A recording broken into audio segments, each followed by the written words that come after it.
Hello, this is a video about the principle, the concept of working together even with people that you do not get along with when it's important enough.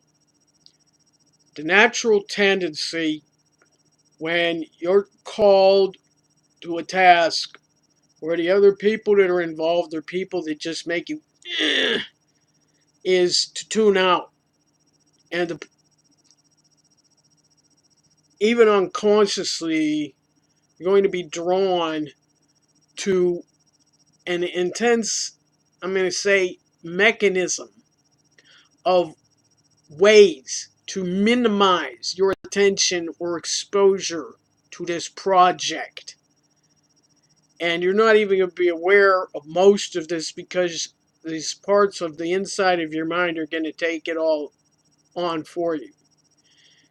And what's going to happen is everybody, number one rationalization is wishful thinking that every other person that's involved in the so-called project, which is usually some kind of emergency or they wouldn't be working together in the first place, that everybody else is going to be taking care of it to a much greater extent proportionally than that would make it possible for the individual in question to minimize their contribution.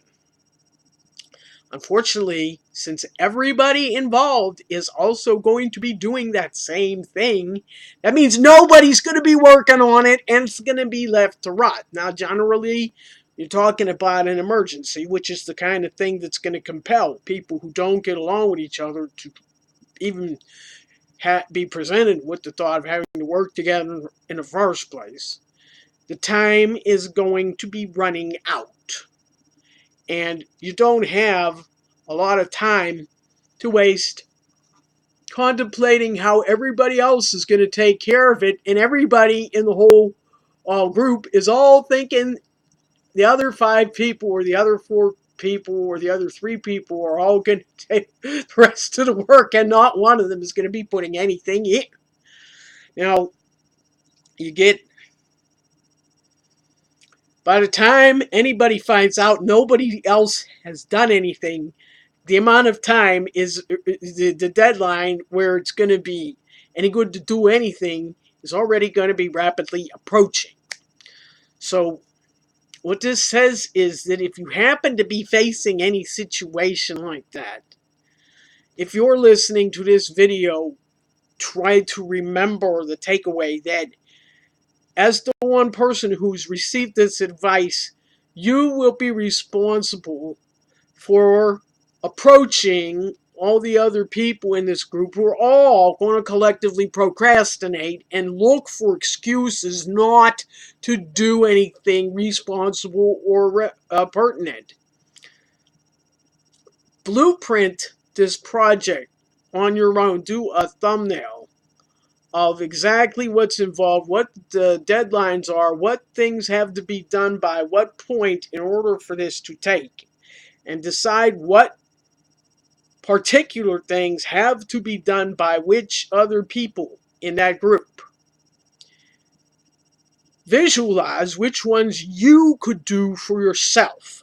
Since nobody is going to want to get any more involved in this project than they absolutely have to, your knowledge that this is the case is your motivator to double up what you will do in this project.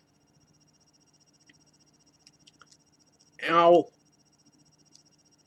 you need to grasp this principle very squarely, very firmly, and take it to every other person in this group and explain this principle that only by working carefully together can anything in this project be accomplished by any of the people working in it, because if you do not have updated status on what's being done by any of the other, really all of the other people who have to contribute some portion.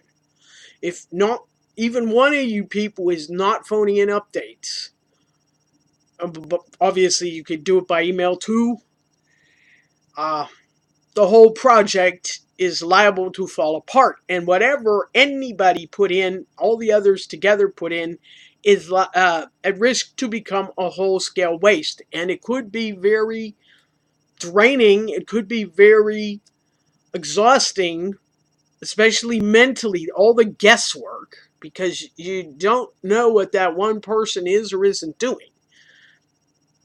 It threatens to be a waste. That all that stuff that you did would just not come to anything, which is that the next time you want to start over, you're starting with this giant burden of discouragement of how it failed before and how tired you got, and you really don't have the same energy that you had, given that you probably didn't have time to recover within that interval.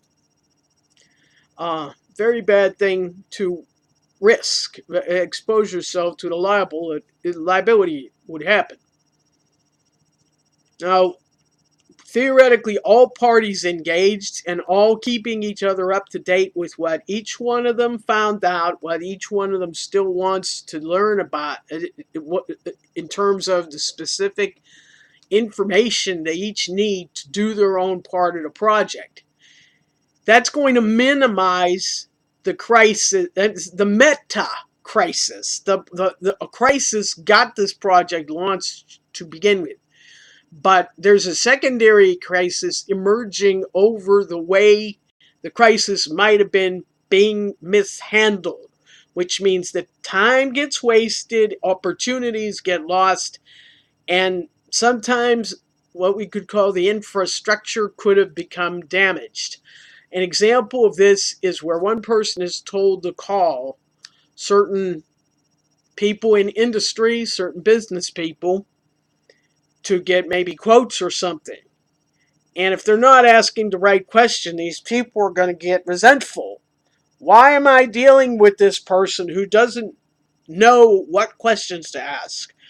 And it gets prejudice in them against you and anybody else who's associated with your project, or the project, whoever's project it is that puts you on that. So that somebody else calls about that same thing again, and this person's going to know that they're connected with, like what you did, and say, oh, these jerks again. Well, I'm not going to give them much attention. I'm going to find a way. Either they'll just refuse service, or they're going to behave in a manner so as to repel one, or they'll make excuses. They'll say, can I call you back? And then they never will. Or they'll make you just keep calling repeatedly to see how they might never answer you at all. And this is called poisoning the well, or damaging the infrastructure. If you don't powwow at the beginning to get your phone script straight, that you're not asking gratuitous questions, irrelevant questions that aren't logically consistent between each other, this is going to do this and get you shut out of the industry or diminish your access to it, which is a very bad thing to commit. But that certainly wouldn't have been the only way to poison the well or damage the infrastructure. That's just the one that I can think of right now. There's going to be things like, at one point, somebody who is staging an item that you got that takes up a lot of space.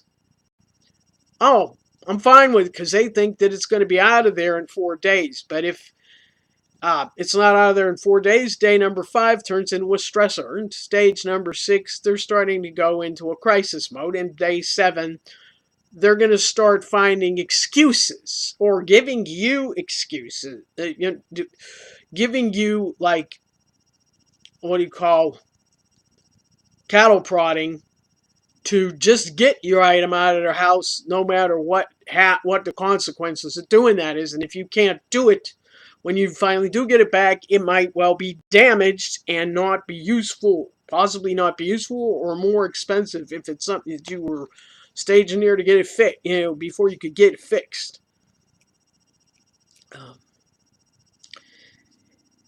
You have to. Another thing is that people in the group might all have completely different ideas about how to resolve a particular crisis. And if they're not interconnecting, each one might just be pursuing a completely different pathway, completely incompatible with any of the other ones that the other people in the group at the same time are pursuing. And then when they finally get together, nobody's doing the same thing at all. There's nothing any of these people are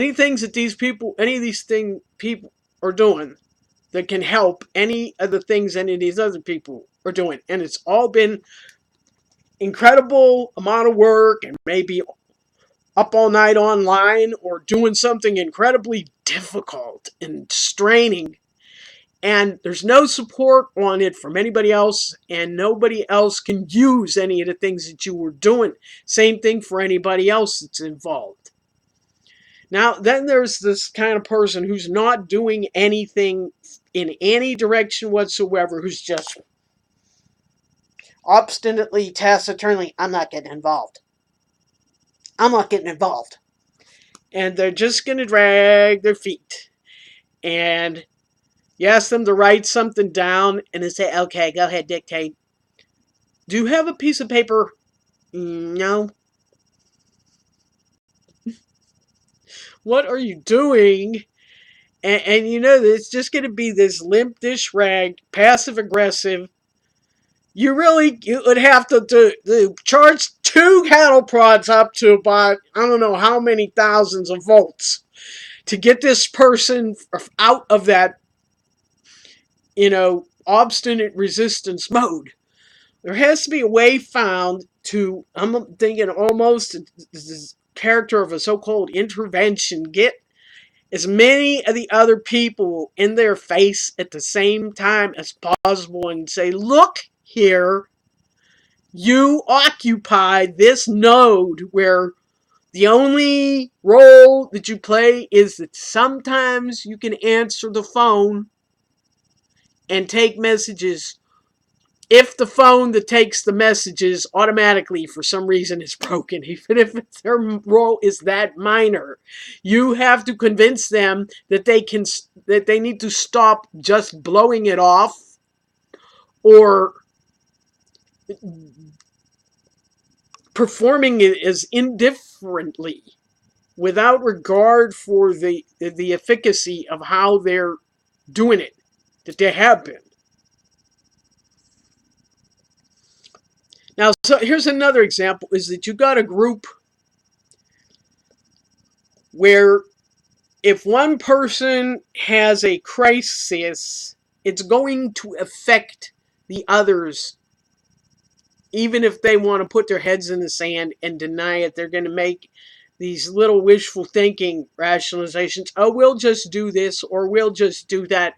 No, that's not going to work. You didn't put any analysis into that. You didn't visualize how that's going to play out in reality. And if you even did it a little bit, you'd immediately jump off that horse and say, no, that ain't going to work. We need a better plan than this. So who should you ask but the person who's in the crisis?